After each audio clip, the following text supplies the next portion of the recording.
mass carnage. There will be mass layoffs, mass carnage in small business ownership. I believe in really tough love, and most of them have a good program, product, or service, and zero to very little marketing and selling skills, or what I call are the engineering skills of building processes and systems. We have to empower them because we got CEOs right now celebrating. I just laid off 20,000 people. Yeah, I put AI. But what if we actually empowered those 20,000 people? What more could we actually accomplish? And that's just my thought.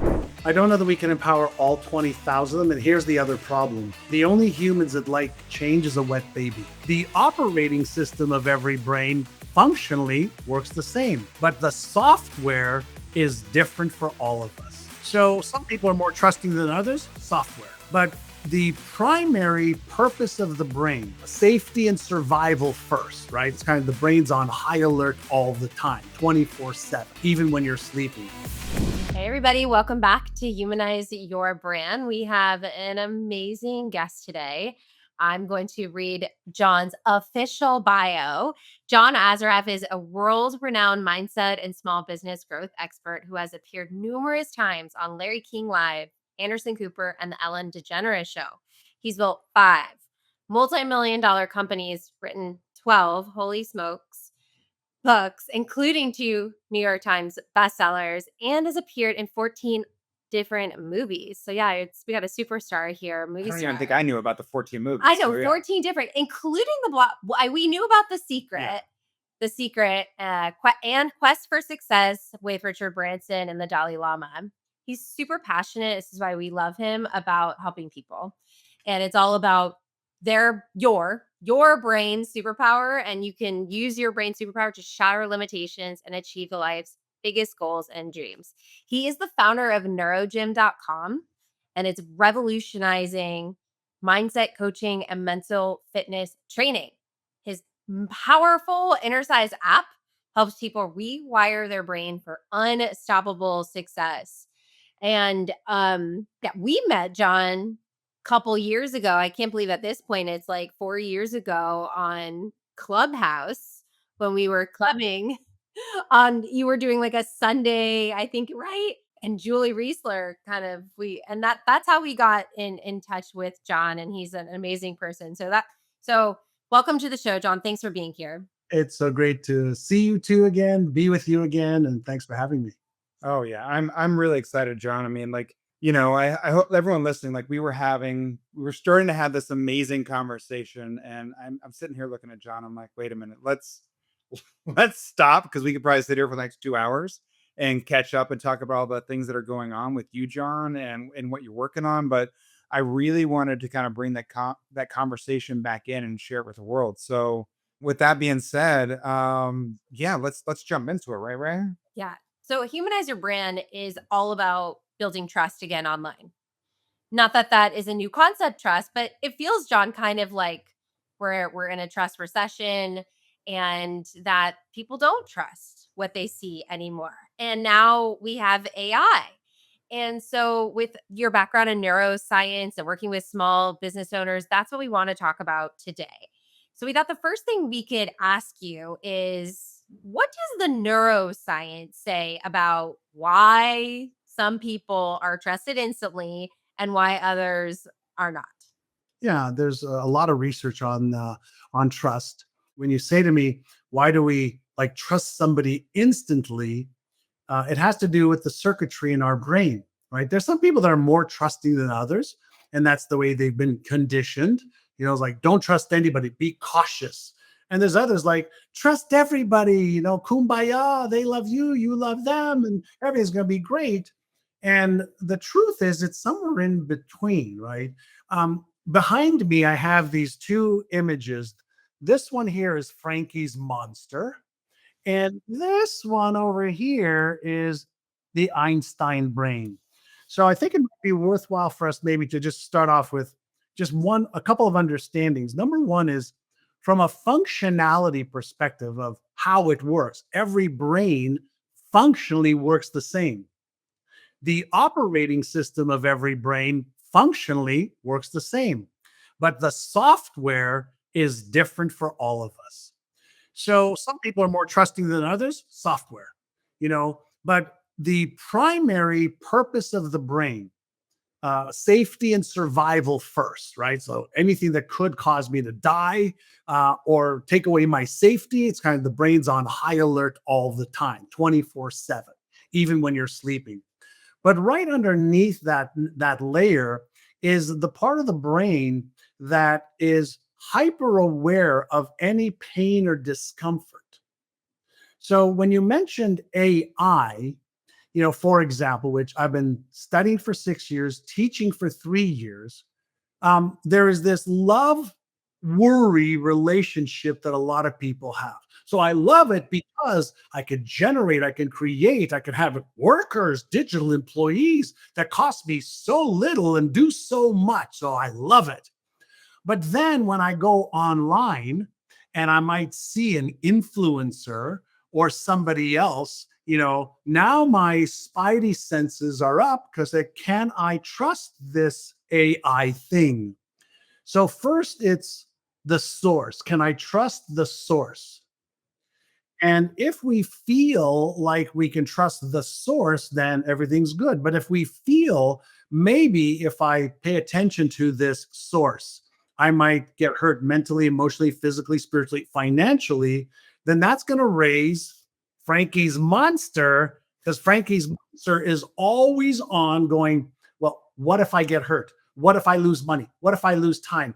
What if negative, negative, negative, negative, negative? It's like an early warning detection mechanism that's deep in the instinctual part, the most ancient part of our brain for survival, safety, and avoidance of pain. So mechanically, all of us, operate that way. But what triggers it depends on our experiences and the subconscious conditioning that we have had over 20, 30, 40, 50, 60, 70, 80 years. Um, so it's good to be cautious. It's good to be cautious. We're in this transition place now, right? And we have this adaptive valley that we're crossing. It's like, here's where we are. We see where we think this thing can get us, but along the way, there are dangers. And the dangers, by the way, are real. I'll give you an example. I was on a training that I was doing yesterday for small business owners. I was saying, listen, my wife and I and two children have this code. And I said, let's say, because my voice can be cloned now, because I already have my own cloned voice. My video can be cloned. How I write can be cloned. What I say can be cloned. And I say, listen, if somebody calls my children or my wife says, hey, listen, my name is Mary. I'm at the scene of an accident. Your husband's in there. The paramedic is here, but they need $500, for this machine that he needs, et cetera, et cetera. Can you just Venmo it to me right now? Now, some people might think that's stupid. Maybe it's a stupid example. But while I said that, somebody that was a student watching said, oh my God, I just lost $4,000 because they said my nephew was in jail and I sent them the money. Oh Oh, yeah. my gosh. Yeah. I had a friend of mine do the same thing, John. I mean, this is back, kind of when we were, doing Clubhouse days, right? Like, I had a buddy of mine. This is when crypto was hitting and all the other things were going on. He's like, "Hey, I just wanted to reach out to you. This is when I grew up in high school. You sent me that information to invest in that crypto, and I haven't heard back from you in a while." I'm like, "Wasn't me." And I mean, and that was even before AI because Well, not before. well, I mean, before people were leveraging it like they are Yeah. now. He just got a message from me and it trusted me enough to invest a couple $1,000s. Yeah. So what my wife and I and children have is, let's say that call does come. We have a secret question with an answer that they have to give. And if the person calling, can't answer it, then we don't take the action. We don't follow through.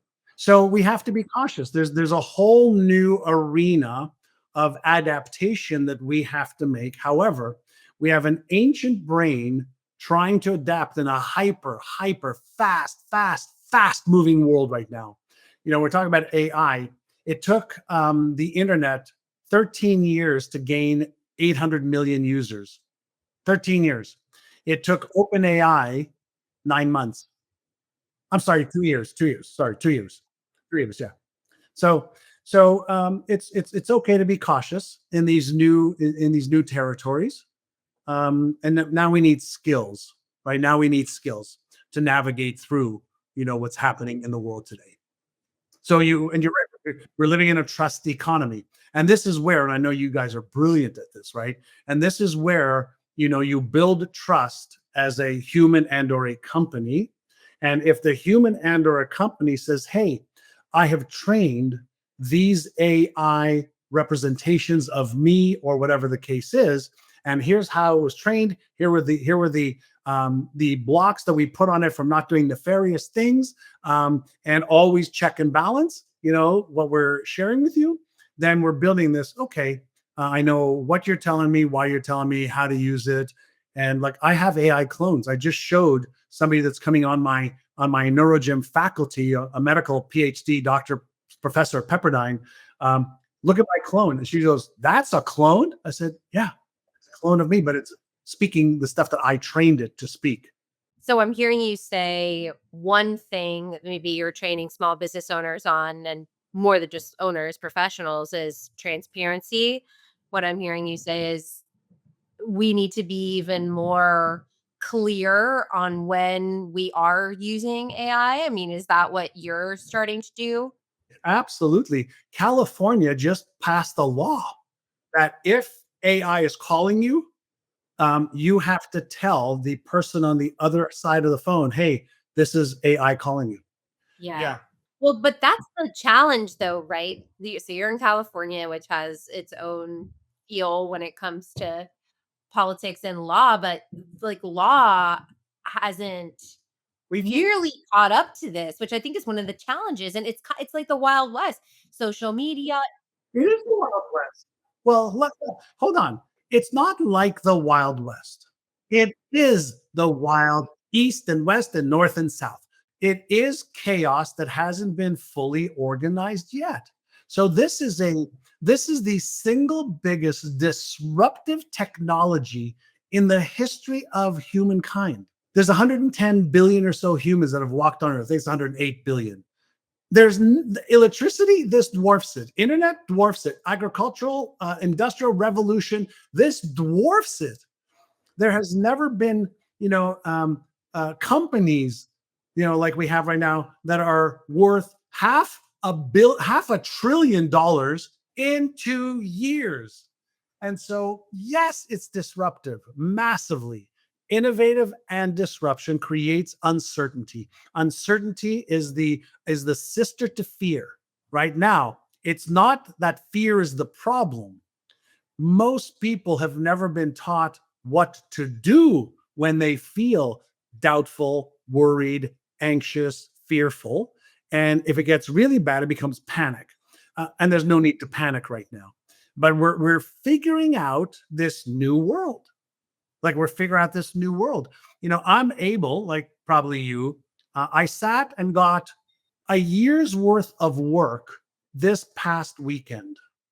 A year's worth of work in creating some infrastructure for some stuff we're launching next year. When my team saw it, they were like, "Who did this?" I said, "Me. I've got 14 digital employees right now. 14 that work at my company doing world-class PhD level work." It is phenomenal what you can do now. Well, I mean, Joe, I love that too because you look at this stuff. I mean, same thing with Rachel and I. I mean, as entrepreneurs, right? We have so many ideas, and usually we have to have the people to put them into fruition. Because we're looking forward rather than looking at where we're at. I mean, same thing with the project that we're working on. We went and spec'd it out. They were like, "Oh, it's going to be about 65, $70,000 for the MVP." I think it took me a weekend. I was on Lovable, and I mean, I built an entire MVP, and they came back like, "Okay, well, now just to tighten the screws, right? It's going to cost about 10 grand." I mean, that was someone that I don't have that level of coding, and I mean, like, look, I've run businesses that make going through there, and it's amazing to be able to see. So I love that you and I are seeing that, but I don't think most of the people are seeing that because even look at Facebook. I don't know if you saw this or not, but about a week ago, Sora launched, and I put up a video of me on there, and I was at ACL, Austin State Limits, here on stage playing the guitar, and I even had family members reach out asking me that they didn't know I was even playing the guitar, let alone at ACL, and where to get my first single. Yeah, no, it's insane. That took me 2 seconds to build, and but people had that trust because of me, right? So, like, that's where I'm trying to understand, like, if I can do that fast, there are gonna be people in this world that are going to not use it the right way. Oh, of course, there's people in the world that try to steal your money from the bank. They try to steal. There's always nefarious uses. You know where I think it's going to end up going is the AI. Let's just get clear. By next year, in every single category, the AI will have an IQ of between 400 to 1200. That's like Einstein trying to explain E equals MC squared to a cat. So that's the difference between 180, 200, 300, 400, 1200. So let's understand that that is happening now. Part one. Part two. Sometimes when you look at ingredients on packaging, it says artificial sweetener, artificial the color, artificial that. I think, like California, we're going to have this code that if it doesn't say, this is artificial intelligence, then the search engine, the ISPs, the internet service providers, they will probably not allow it to go through unless it has these, like, little watermark AI on the top. And I'd be totally fine for that. I'd be totally cool for that. Like, I don't have any issue with AI. Like, I like the AI videos, I like the AI influencers, I like all of that. Where you have to be careful, right, is we have to create the same standards, right? Of you're not allowed to make claims that aren't real. Just because it's AI, you can't make the claim. So we're going to get there, I believe. And I just actually got back from the AI Super Conference in San Francisco. So I literally just got back. And so it was the second year in a row I've been there. And I was with the people from Meta, from Grok, from the biggest investors in AI in the world. And so I'm paying attention to what they're researching and doing and resolving and investing in. And so there's plenty of people, okay, that are on the same page we are, and they want us to do it and have it presented in a way that it's the best, greatest tool, of mass construction, not destruction. And that's so important because I mean, so many people in the current situation with a lot of the average person in this world that is not paying attention to where we're going and what's happening. I think we're seeing a huge shift where they're trying to replace themselves and just put out. They're like, oh well, AI, it's great. I can just create a whole bunch of content. I don't have to do anything. It replaces me. And I love hearing that because that's something that Rachel and I really, fight for and voice for. Like AI as a tool, as human beings, we have more power than ever in our history. And how are we going to choose to wield that power? Are we going to use it to enhance humankind or to replace humankind? Yeah, I want to show you something from a dialogue I was having with it was Dr. Joan Rosenberg, who's agreed to be on my faculty for my neurofitness platform at NeuroGym. And I was talking to her about AI and human powered. So the future isn't one or, it's AI plus. Listen, at the very DNA, if you go into the double helix, right? At the very DNA of you and me and the 8 billion other humans, there is this part of us that desires real connection. Now, listen, yes, we'll be able to transfer some of that feeling to AI. Probably not in the next, 5 years, 6 years, 7 years, but research of seniors that are in a home or in a hospital after surgery. When research was recently done in the last 12 months, they actually preferred talking to AI than waiting for a nurse that had 10 or 15 minutes, to talk to them. Why? They wanted the connection. So AI will be able to give us, you, me, them, kids, the connection. And I think what we want to do, at least this is what I think, is we want to have that and human connection, right? And we will get to the point, like if you look out, 3 to 5 years, they say that by 2030, 2035, there will be, a billion robots, in our restaurants, in our homes, they're already selling robots to work in your home that can fold laundry and do your dishes and put your dishes away and other things. We start off with the Roomba. Well, the Roomba is going to have legs and arms and can do a lot of stuff. And that's a good thing. So we're in this metamorphosis, and I have on my desk, it fell on the floor, but I have a butterfly on my desk, a monarch butterfly. And it is always reminding me that we go through these metamorphoses, to become that monarch butterfly. So we're in that goopy early stage of converting from a caterpillar to the butterfly that's possible.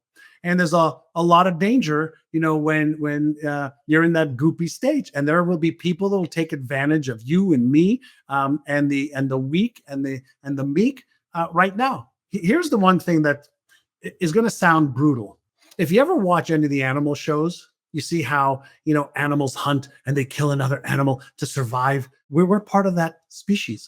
So there are people that think that in order for them to eat and survive and take care of themselves and their family, live the life they need, they have to kill or maim or hurt and take away from other people. And it's not like they're the majority, right? But if there's 8 billion, they're getting a lot of FaceTime. That's right. Well, they're getting a lot of FaceTime. So we just have to be a little smarter. We have to educate ourselves. We have to have some tools and some skills and some frameworks of how do we navigate, through these new challenging times.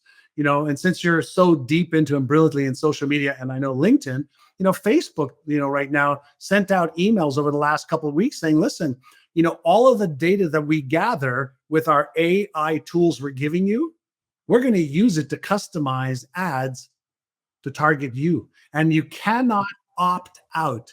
You can't opt out. I was like, where do I say no? No. Well, your mom, right? It's funny, John. You're saying this because my mom this week says to me, Rachel, I opened on my Instagram and there was this video. It was like it was talking to me. It was so perfect. It's exactly what I needed. I don't know. I didn't save it. I didn't know what to do. And I was like, yeah, mom, that's the algorithm. That's what's happening. That's great that it was beneficial and at the exact moment understood you really well. And I think there's a lot of benefit to that. The question becomes, at what cost, right? And for what purpose? What's the purpose in that? I'm really curious, John, since you have supported so many small business owners, so many entrepreneurs, you yourself have created so many businesses. When we go into the brain part of this, and as you're in these conversations, you just said you did a training, right? And you're hearing the fears, you're like, people just feel lost, or you're also hearing there are some businesses and things that are just not going to make it. They're not going to make it through. By the millions. This will be a mass carnage. There will be mass layoffs, mass carnage in small business ownership. I believe in really tough love of the students that I coach because I think I understand the market, a little bit. And most of them have a good program, product, or service, and zero to very little marketing and selling skills, or what I call are the engineering skills of building processes and systems. And they don't have money, many of them, to really build their business. And so they're wearing all the hats. And that's the equivalent of a surgeon who's not been trained performing simple surgery. And she has to be the anesthesiologist. She's got to be, the person who gets the scalpel and the this and the that and do the surgery and suture. It's like everybody is at their limits. And the reason to, let's say, learn AI is if you learn how to use it properly, now you can create these fulcrums or leverage points for you. So if you're not a good copywriter, and we know copy makes a difference, and we know hooks make a difference, and copywriting makes a difference, explaining things make a difference, why not learn the skill of using a tool properly that'll do it for you 100 times better than you? And if you're not good at math, then why not use the tool that can do math in seconds? You could just talk to it and say what you need and just gives you the answer. So you can be smarter. So in business, in sales, marketing, management, finance, legal, I'll give you an example. I just had to sign a 150-page agreement, right? So I had to read it, review it, sign it, and it was in small print. I'm like, are you out of your mind? It's going to cost me like 30 grand to have my lawyer go through this. I took that document, I loaded the PDF into ChatGPT. I created a really good prompt. I said, now, I want you to act as a PhD level lawyer who understands this type of contract, and you're acting on my behalf as if I'm paying you $1,000 an hour. Now, give me everything in this contract that can get me in trouble. Within 5 minutes, it gave me a red line version of the contract. And I looked at it, and because I've done so many contracts in 45 years of being in business, I can accept the ones that I already knew. Then I hired my lawyer to say, now I want you to review these 12 other things. It cost me literally $2,000, like you, to review the rest of the other things. In less than 3 days, I had a contract that was 150 pages long, read, reviewed, changed, and signed. And what I love what you said though there too is you use the AI to help like take off 80%, but then you still had that lawyer. You used your brain. You still went through it and you had that validation. I think that part is not happening for a lot of people. They're just taking what the AI does. Well, but that's because they haven't been taught. Listen, think of it maybe differently. I love art, and we have art all over the house. And you can have a paintbrush used properly to create a beautiful piece of art. Used like the painting looks like. And so the problem isn't with the brush. Right. So the first thing I tell all of my students is let's first categorize your skill level in this arena called generative AI. Is it a beginner, intermediate, advanced, or pro? Great. Beginner, great. Let's just make sure that your beginner understandings is sound. Done. Now let's move you from beginner to intermediate. And I look at it like a white belt, yellow belt, green belt, brown belt, like a martial art, or baking a cake. Baking a cake has a recipe. You follow the recipe, you get the cake. You miss an ingredient, you go too fast or put it in the wrong order, the cake doesn't come out. So if you want to bake a cake and you take an egg and you put flour in there and throw the chocolates in there, and then you put the milk in, it ain't gonna work. You have all the ingredients, but it ain't gonna work. So they tell people, slow down now so you can speed up later. Mm, Yeah. I love that. I mean, my daughter recently tried to do that exact same thing with brownies, and they did not come out right. And I try to explain to her there's a process. And I love this, John, as you kind of go through, and it's such a good topic, just because you talk about what you went through, and then you hand it to the lawyer, right? I think as we start seeing the triage of companies, businesses, people, that AI will, ultimately disrupt, which is, if it's not already, like my son, I know your kids are older. My son's junior in high school, and wants to be in graphic design. And he goes, Dad, am I going to have a job when I get out? I said, look, here's the thing. Now, this is my belief, and I'd love to hear your take on it. I said, yes, you will, because you will be the graphic designer that knows how to use AI. And there's a difference, because that's that educated level of an educated user coming in and using a tool, because it's AI. Yes, there are different ways, like you said, like a paintbrush. It is a tool, and the tool in the right hands will be able to create more masterpieces. So I think people need to understand that, though, right? Absolutely. So I'll give you like a real world example around that right now. So I mentioned to you that I'm raising $10 million, to fund the growth of my company. And so I went to ChatGPT, and I loaded copy that I wrote and AI helped me wrote, and I wrote it to ChatGPT, and I said, I want you to create, an image, like a PowerPoint structure for me that matches my brand. And it connected to Canva, another AI tool. And so it created a really, really nice first slide. But then I tried to get Canva to do it and ChatGPT to do it, and it just wasn't perfect. So I worked for maybe an hour trying to get it right. And then I said, nope, okay, here's what I'm going to do. I'm going to take this structure that I have, and I'm going to give it to somebody who's really skilled at taking my brand and this little thing that I did, and I gave it to them. And I got some stuff back literally this morning, and I just went like, he nailed it. And it was like $200, $200. I got my entire presentation look and feel done. Yeah. That is the thing. And I mean, even though, and that's That kind of is scary for Jaden and making money. I can see. but this is that whole piece, right, John? This is where we all talk about this. Even take out a, if you, even though you can, should you, right? And that's that whole piece, right? So even though you and I can build a whole bunch of things if we work long enough, should we, or is there someone better to be able to do it? It's the Dan Sullivan who, not how, right? Yeah, but with that example, I mean, part of this, like, what did you call it? Mass destruction. What was the word you used? Yeah. Tools of Yeah. mass structure and mass destruction. Jada, like that would normally, right? If you went to your design people, that could have been $500,000, whatever, to create a nice pitch deck. Could have been more. And now you got that wiped out for right? Yeah, $200. And so, wow, like that now creative design field just lost whatever 80% of their revenue. Or they're doing it faster and can do more projects at a higher rate. Maybe They can do it faster. They can add their own creativity. But that's what we have to empower humans, though, right, John? We have to empower them because, like you said, okay, we're gonna have all these layoffs. We got CEOs right now, celebrating. I just laid off 20,000 people. Yeah, I put AI. But what if we actually empowered those 20,000 people? What more could we actually accomplish? And that's just my thought. I don't know that we can empower all 20,000 of them. And here's the other problem.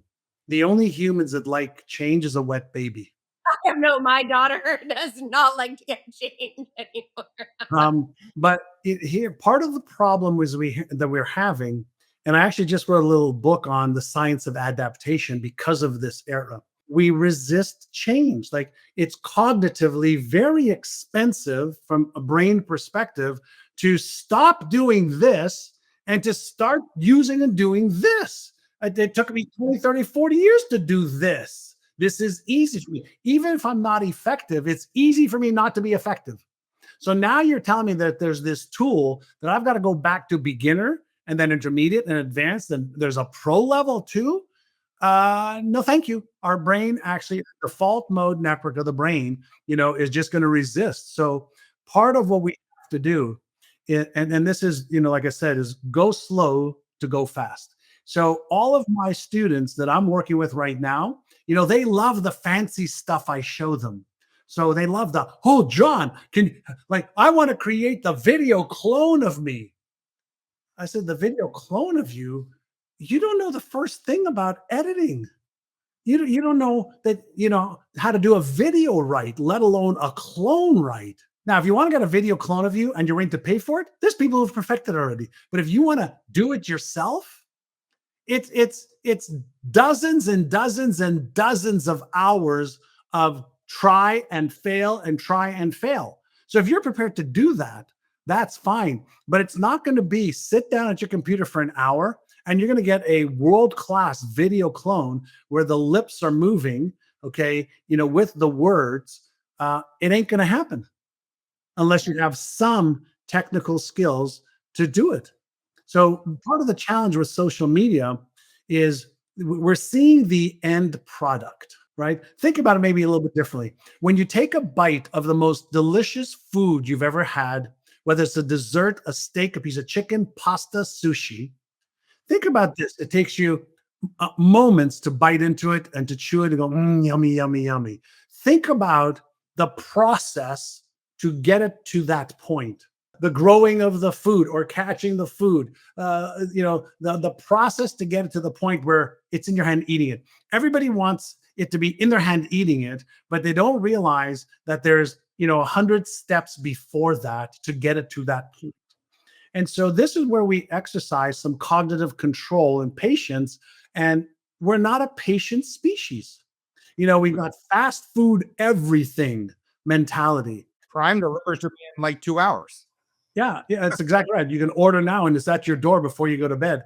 And so what I'm teaching all of my students is I get you want the end result, but let's teach you like you're building a house. You buy the land, you grade the land, we build the foundation first. Once we have the foundation, now we can build stories. So don't get caught up in the sexiness. Now listen, some tools, like you can go to gamma.app right now, and you could do, hey, I want a brochure on my blank, blank, or blank. And it'll rip it in literally 90 seconds. Choose a style that you like, click, you've got a brochure and you got a presentation, go live on LinkedIn right now. So easy tool. That's like, here's a tool that you can use in 5 seconds right now. The tool, or the skill of doing the presentation right with what you've got, becomes a beginner at first, but at least you get part one right fast. Oh yeah, the three of us have been on, and not as many stages as you, but we definitely have seen the people that get up on stage. You're like, I don't know if this person's a presenter, but they've got great information on their slides, and or you got the ones that barely have a slide up, but they're an amazing presenter, and you just lean in. And that's going to be the biggest thing, is because we have so much access, so many people now. We can all be, as I move the dog around, experts because we have access to AI, but that's not the thing. And I think that Rachel and I talk about this all the time, is you want to be the authority in this space. And to be an authority, you have to have, as we all talk about, right? You get to put in your 10,000 hours. Now, is it 10,000 hours anymore with AI? Probably not, but you still have to take the time, energy, and effort to understand what you're doing to leverage these tools in the right way. Agreed. If you invested 100 hours, you would be very, very, very proficient at using several different AI tools. For the last 2.5 years, I've been investing purposefully 15 hours a week, 1 hour a week during the Monday, Tuesday, Wednesday, Thursday, Friday, and more on the weekend because I have more time. And I could use probably 8 or 9 tools and create freaking magic. That's amazing. So I think as we kind of wrap this up, we talked about so much goodness. As I'm hearing you say that there are some skills that are foundational and needed, and our brain is kind of fighting against that. We're not as patient. We want instant gratification, right? We're in a fear mindset. So what are a couple things, if somebody's listening or watching today, that we can mindfully do to train, reprogram our brain for this revolution? Yeah. So the first thing that I always do is like I sit in my chair. All right. It's kind of like I'm sitting in my chair looking that way or that way. It doesn't matter. And I ask myself this question: if I was in another chair like a year from now, looking this way, so I'm in my chair there looking at me now, and I'm having a dialogue with my future self. Weave a story together. Hey, John, can you hear me? And the future self goes, yeah, I can hear you. Oh my God, you won't believe where I am. And I'll take out a sheet of paper and I'll write out what my future self is telling me about where I am. And what that does for me is it creates a future vision. So that's kind of like part one. Then I'm sitting back in a chair here right now, and I ask myself, okay, what are the steps between here and there? So what do I need to do in the next 60 days, 90 days to make sure that I am over there? And so those are my goals. And so now I have the future vision. I have the goal for 30 days, 60 days, 90 days, maybe 100 days. And then I say, okay, well, what can I do? What are the strategies? What are the things that I need to do in these 30 days to make sure that I am making meaningful progress? So those become my strategies. And then I say to myself, okay, the vision's out there, the 30 days, 90 days, 180 days, I've got a little bit of a plan, right? And so I said to myself, okay, what do I need to believe in order to make that vision out there a reality? I write down, I need to believe I'm smart enough. I can adapt. I can do this. I have the knowledge, the tools, the resources, the AI, the friends that can help guide me. Great, write those down. Then I say to myself, well, what would my identity be? Like if I was to look at that future guy sitting over there, like what's his identity? So like what, as a result of going through the challenges, the trials, the tribulations, and winning, like what are the character traits that future John created or has now to navigate through the AI adaptation phase that we're in, to have fear and to do it anyway. Like, what were the character traits, the identity? And then I come back and I have all of that written down.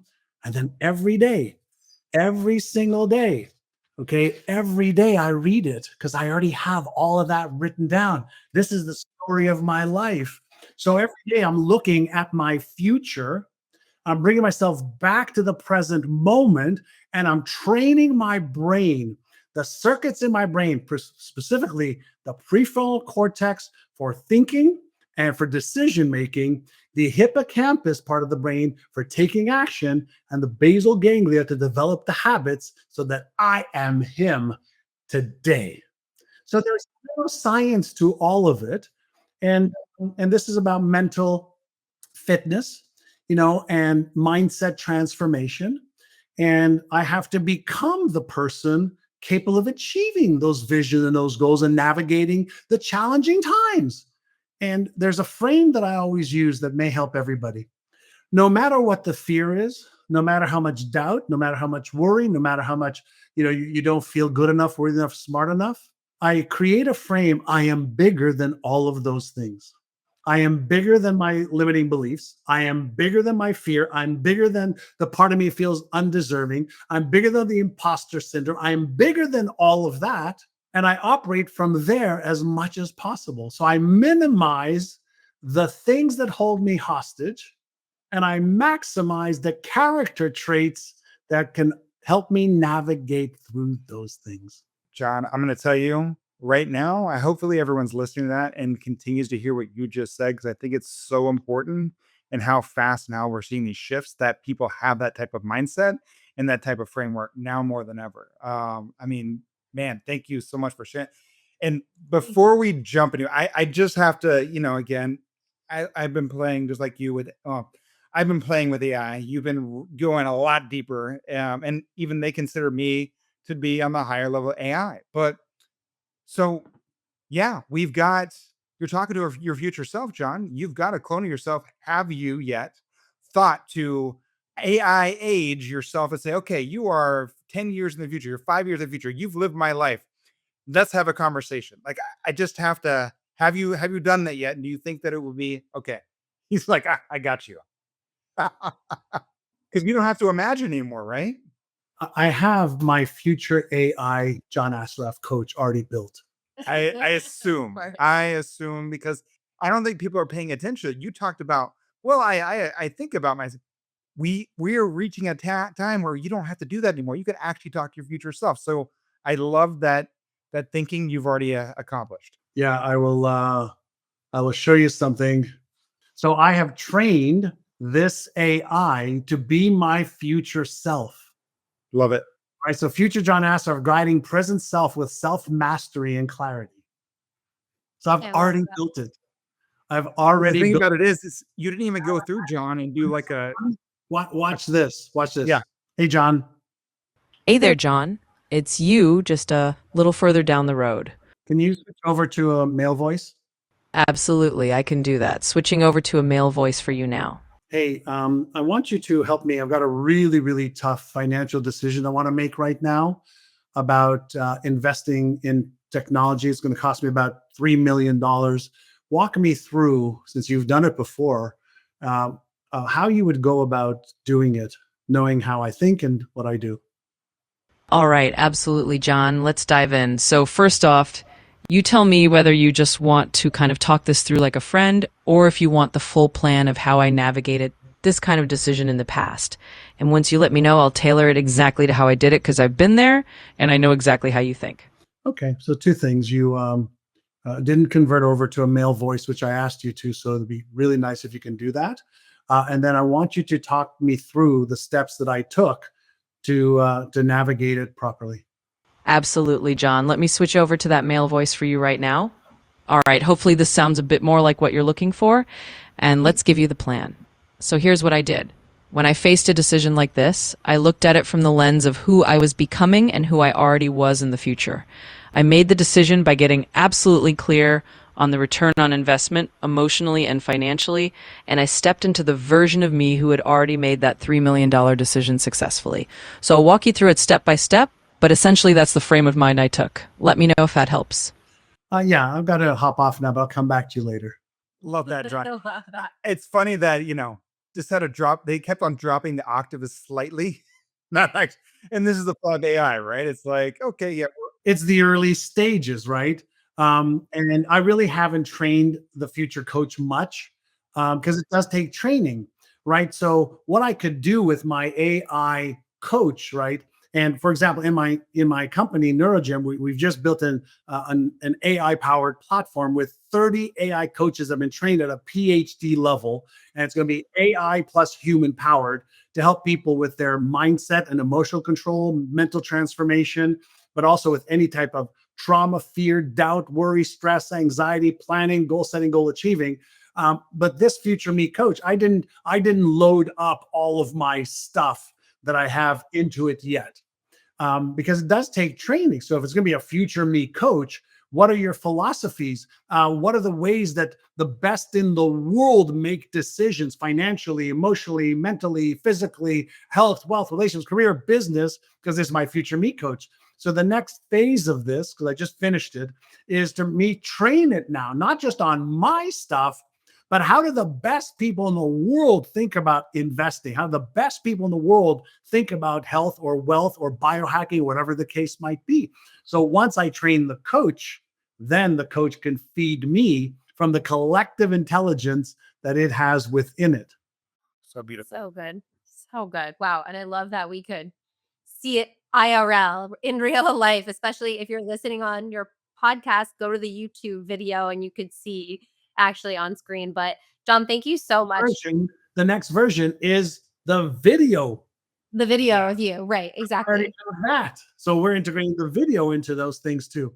The future is beautiful. Get excited. Be aware, right? Awareness, not scared. Be aware, right? Be aware, and get excited, and then learn how to use the tools ethically, responsibly, professionally for the betterment of yourself, your family, and humanity.